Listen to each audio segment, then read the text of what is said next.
स्वागत है आपका हमारे YouTube चैनल हानी वॉइस में। चलते हैं एक नई कहानी पर। मेरा भांजा भाग भाग कर मेरे सारे काम करता। मैंने नौकर को छुट्टी दे दी और भांजे को अपने पास रख लिया। रात होती तो अपने भांजे को अपने पास ही सुला लेती, क्योंकि मैं अकेली रहती थी। लेकिन एक रात घर की लाइट खराब हो गई।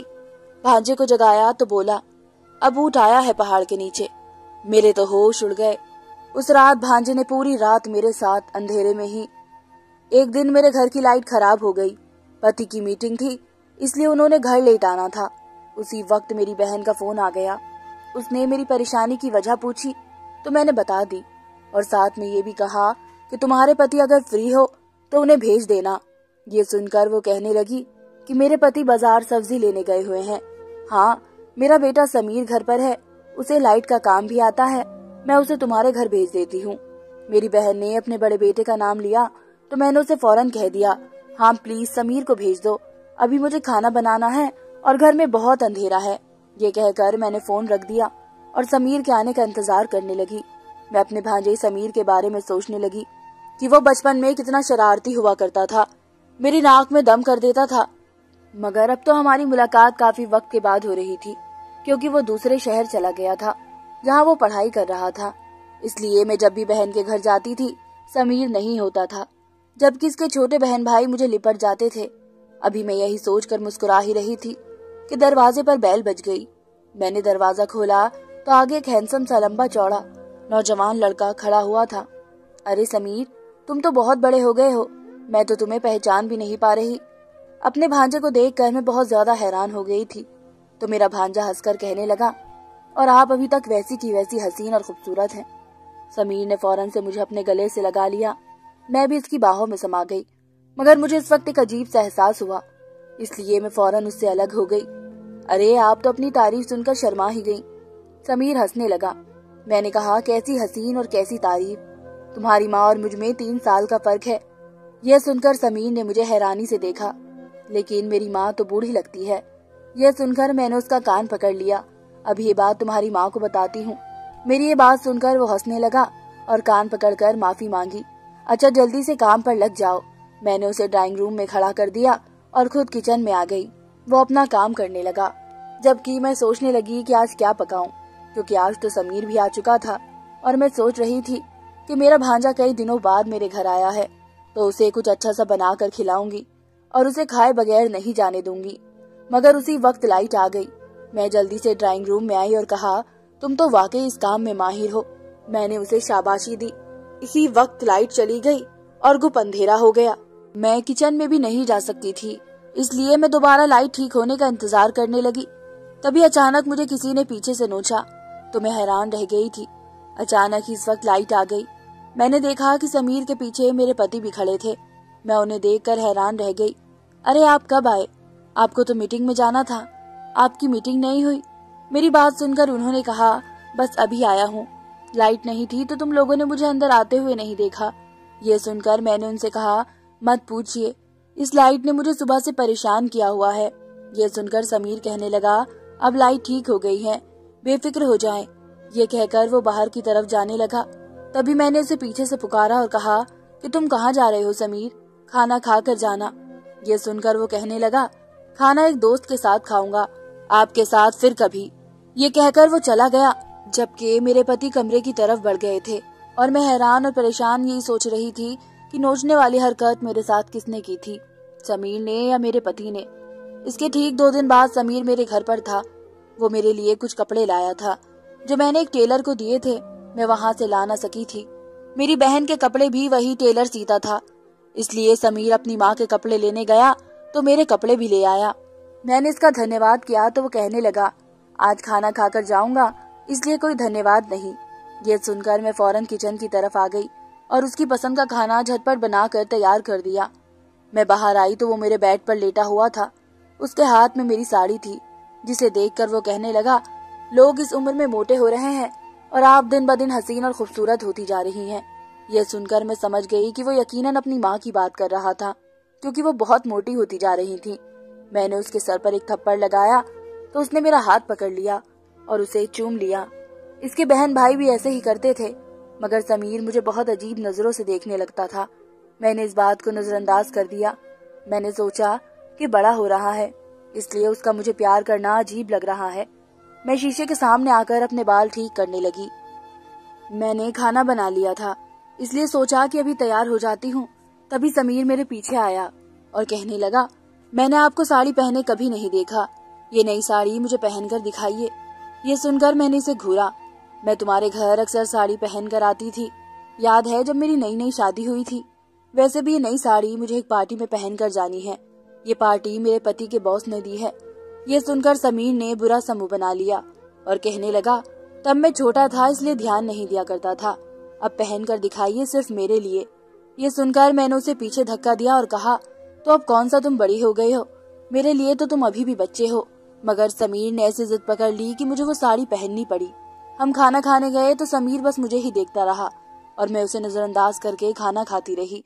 इसके बाद समीर रोज रोज हमारे घर आने लगा। उसे मेरे पति के आने जाने का वक्त मालूम हो गया था, इसलिए वो इस वक्त आता था जिस वक्त मेरे पति घर पर नहीं होते थे। ये बात मुझे अच्छी नहीं लग रही थी, मगर उसे क्या कहती, वो मेरा अपना ही तो था। लेकिन वो जब जब घर आता था मैं चौकन्ना हो जाती थी। एक दिन समीर घर आया तो मेरे नौकर से लड़ाई हो रही थी। ये नौकर मेरे पति ने रखा था और इससे हम बाहर के काम करवाते थे। हम इसे अच्छी तनख्वाह देते थे, मगर अब ये रोज रोज नखरे करने लगा था। कभी कहता मुझे गांव जाने के लिए छुट्टी चाहिए, तो कभी कहता कि मेरी तनख्वाह बढ़ा दीजिए। लेकिन काम के वक्त इसे सांप सूंघ जाता था। मैं घर के सारे काम खुद कर लेती थी, इसलिए सिर्फ यही नौकर घर के लिए रखा हुआ था। मगर इसके नखरे खत्म नहीं हो रहे थे। दिन ब दिन कोई ना कोई बहाना बात निकाल के आ ही जाता था। कई बार मेरे पति ने इसके पैसे भी डबल किए थे, मगर आज फिर इसने मुझे कहा था कि महंगाई बहुत हो गई है, मेरी सैलरी और बढ़ा दो। ये सुनकर मुझे गुस्सा आ गया और मैंने उससे कहा कि मैं तुम्हारी रोज रोज की फरमाइशों से तंग आ गई हूँ, इसलिए तुम ये नौकरी ही छोड़ दो। ये सुनकर वो मेरी मिन्नतें करने लगा। तभी समीर आ गया और उसने सुना तो नौकर की पिटाई कर दी। समीर तुम बीच में मत आओ, ये हमारे घर का मामला है। मैंने समीर को रोकना चाहा, मगर समीर ने नौकर को भगा दिया और कहने लगा, ऐसे घटिया नौकर रखने की जरूरत नहीं है, इसकी जगह मुझे बुला लिया करें, मैं आपका हर काम कर दूंगा। समीर की बात सुनकर मैंने उसके सामने पानी का गिलास दिया तो वो पानी पीने लगा। आजकल के बच्चे भी बड़ी जल्दी गुस्से में आ जाते हैं। मैं खुद ही नौकर से बात कर लेती, मगर उसने मेरे नौकर को भी भगा दिया और अब मेरे खातिर नौकर बनने को भी तैयार था। समीर इस बात को जाने दो, मैं अपने पति से कहूंगी कि वह मुझे नया नौकर रख दे। तुम अपनी पढ़ाई पर ध्यान दो, तुम्हारी माँ को तुमसे बहुत उम्मीदें हैं, तुम बस अपनी पढ़ाई पर ध्यान दो। ये सुनकर समीर कहने लगा, मैंने अभी एक कोर्स कंप्लीट किया है, अभी इसका रिजल्ट आने तक मैं बिल्कुल फ्री हूँ, मैं तब तक आपका नौकर बनने को तैयार हूँ, और वो भी फ्री में। ये कहकर वो हंसने लगा। लेकिन आपने ये बात माँ को नहीं बतानी है। समीर की बात सुनकर मैं चौंक गई, क्योंकि वो मेरी माँ है, उन्हें अच्छा नहीं लगेगा कि उनका बेटा किसी का नौकर बन जाए। ये सुनकर मुझे भी हंसी आ गई। इस दिन के बाद मैंने समीर से कहा कि तुम जब जब फ्री हो घर पर आ जाया करो मेरे काम करने। मगर इस दौरान मैंने अपने पति से कह दिया कि वो नया नौकर तलाश कर ले, क्योंकि मैं नहीं चाहती थी कि समीर नौकर वाले काम करे। मगर शायद ये बात मेरे पति को ध्यान नहीं रही थी, या शायद उन्हें अभी तक नौकर नहीं मिला था, तभी तो कई दिनों तक नौकर नहीं आया और समीर बेचारा ही सारे काम करता था। एक दिन मैं फ्री थी तो सोचा कि बहन के घर चली जाऊं। वहां गई तो उसके दोनों बच्चे मुझे देखकर खुश हो गए, लेकिन समीर घर पर नहीं था। मैंने बहन से पूछा तो वो कहने लगी, समीर घर पर नहीं है, पता नहीं सारा सारा दिन कहाँ आवारा की तरह फिरता रहता है, कोर्स भी कंप्लीट कर लिया है तो खुद को पढ़ाई से आजाद समझ रहा है। मैंने पति से कल भी कहा था कि लड़कों का पता रहना चाहिए कि वो क्या कर रहे हैं, कहाँ जा रहे हैं, सारा दिन कहाँ छुपे रहते हैं। ये सुनकर मुझे हैरानी हुई। मैंने कहा, तुम्हें समीर ने कुछ नहीं बताया? ये सुनकर मेरी बहन भी चौंक गई। क्या मतलब, क्या नहीं बताया? ये सुनकर मैंने उसे बताया कि आजकल समीर मेरे घर ही होता है। यह सुनकर वो चौंक गई। अच्छा, मुझे ये बात समीर ने नहीं बताई और न तुमने मुझे कॉल करके बताया। ये सुनकर मैंने बहन से कहा कि मुझे लगा था कि ये बात तुम्हें समीर ने बताई होगी और मैं भी तो आज ही तुम्हारे घर आई हूँ। ये सुनकर मेरी बहन सुकून से हो गई और कहने लगी, चलो अच्छा है, मैं तो समीर की वजह से बहुत परेशान थी। पति मेरे काम के सिलसिले में बिजी रहते हैं और मुझे इस मोटापे ने तंग करके रख दिया है, वरना तुम्हारे घर आती तो ये बात मुझे भी पता चल जाती। खैर ये भी ठीक ही है कि वो हमारा दोस्तों के साथ तो नहीं रहता और उनके साथ पढ़ने की बजाय अपनी मौसी के घर चला जाता है। तुम उसका ख्याल रखा करो, मेरी बहन बेफिक्र हुई तो मैं उसे कहने लगी कि अपना ख्याल रखा करो, तुम्हारा वजन बहुत ही बढ़ रहा है। इस दिन मैं बहन के घर से खाना खाकर आई, मगर जब तक मैं वहां रही समीर घर नहीं आया। मैं घर वापस आई तो पति की कॉल की। उसने कहा कि मैं घर देर से आऊंगा। ये सुनकर मैं सुकून से हो गई, मगर मैं जैसे ही अपने कमरे में आई हैरान रह गई। सामने मेरे बेड पर समीर सो रहा था। वो गहरी नींद में था, इसलिए मैंने उसे जगाना सही नहीं समझा। उधर मेरी बहन का मैसेज आया कि अभी तक समीर घर नहीं आया। मैंने समीर की वीडियो बनाई और बहन को व्हाट्सएप कर दी। ये देखकर मेरी बहन कहने लगी, ये समीर को क्या होता जा रहा है आजकल, वो तुम्हारे घर कुछ ज्यादा ही चक्कर लगा रहा है। यह सुनकर मैंने उनसे कहा कि समीर बड़ा हो रहा है, इसलिए इसे बदलाव चाहिए। तुम बेफिक्र रहो, मैं इसका ख्याल रखूंगी। ये सुनकर मेरी बहन तो बेफिक्र हो गई, मगर मैं बेचैन थी कि पति आएंगे तो उन्हें क्या जवाब दूंगी। ये सोच सोच कर मैं परेशान हो गई। उस वक्त पति की कॉल आ गई और उन्होंने मुझसे कहा कि मैं एक जरूरी काम के सिलसिले में शहर से बाहर जा रहा हूँ, दरवाजा लॉक करके सो जाओ।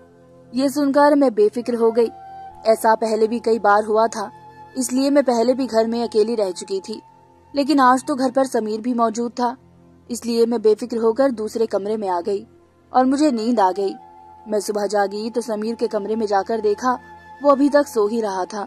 मैंने उसे हाथ लगाया तो चौंक गई, क्योंकि उसे बहुत तेज बुखार था।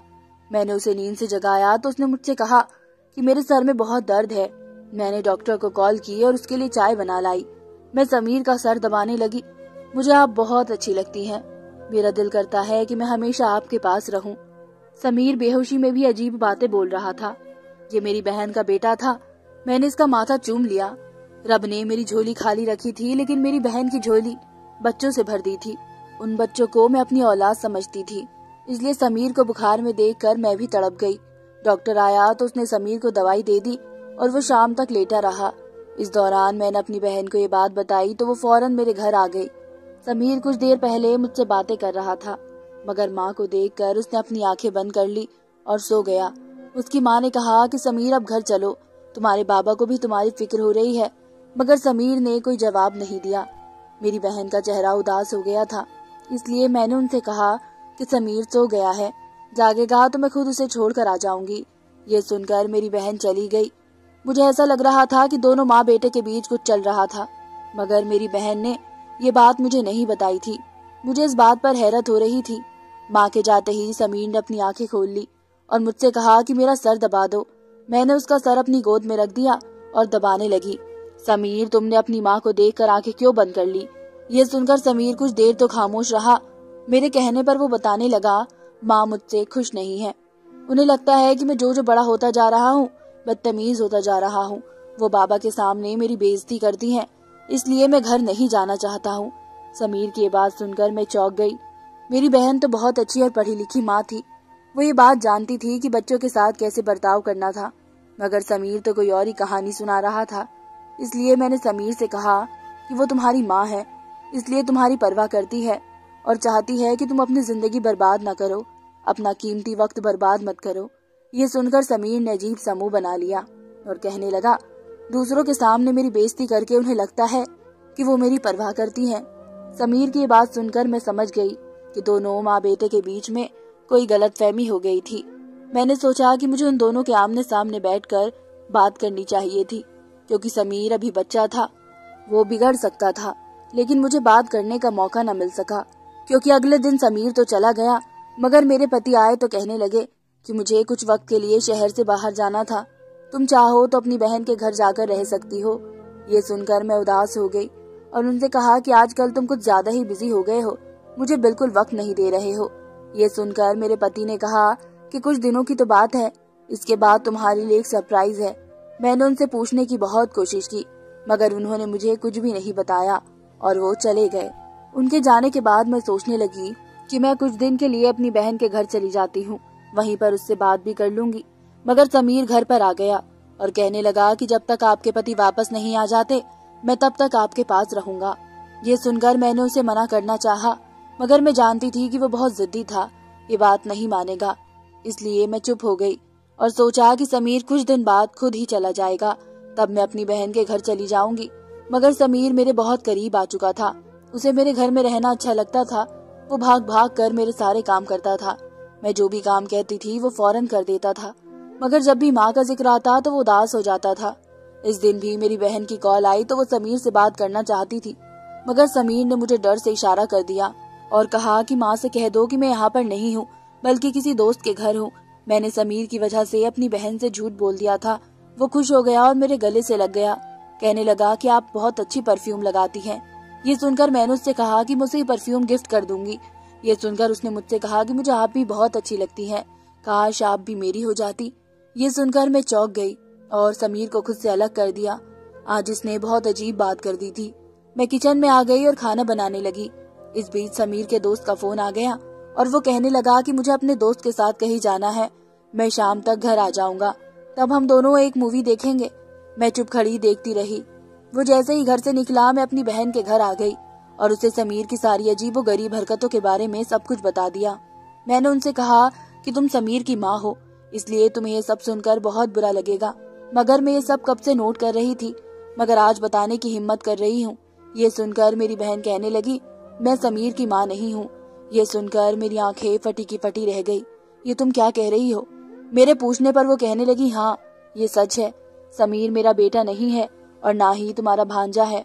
तुम्हें याद है जब मैं शादी के बाद घूमने गई थी तो वहाँ पर क्या हुआ था? ये सुनकर मुझे सब कुछ याद आ गया। मैंने उनसे कहा कि हाँ मुझे याद है, लेकिन इसका समीर के साथ क्या ताल्लुक है? ये सुनकर वो कहने लगी, दरअसल समीर हमें वही मिला था। इसकी माँ एक हादसे में मर चुकी थी और इस सड़क पर पड़ा रो रहा था। इसे देखकर मैं रुक गई और अपने सीने से लगा लिया। हम इसे अपने होटल ले आए और हमने फैसला किया कि हम इसे पालेंगे, मगर मेरे पति ने कहा कि अगर हम इसे अभी वापस घर ले गए तो ये मेरा अपना बेटा नहीं कहलाएगा। जब ये बड़ा होगा तो लोग इसे बता देंगे कि हमारा बेटा नहीं था, बल्कि हमने इसे सड़क से उठाया था। ये सुनकर मैं चौंक गई और पति से पूछा कि हमें क्या करना चाहिए। तब मेरे पति ने मुझसे कहा कि मैं सबको बता देता हूँ कि तुम यहाँ आकर प्रेग्नेंट हो गई हो और तुम्हें डॉक्टर ने लंबे सफर से मना किया है, इसलिए हम वापस नहीं आ रहे हैं। तब डिलीवरी का वक्त करीब आएगा तो हम सबको यही बताएंगे कि तुमने इस बच्चे को जन्म दिया है और ये हमारा बच्चा है। ये कहानी सुनकर मैं चौंक गई। मुझे याद है तुमने ये बात मुझे भी ऐसे ही कही थी, मगर मैं तुम्हारी बहन थी, तुम मुझे तो सच बता सकती थी।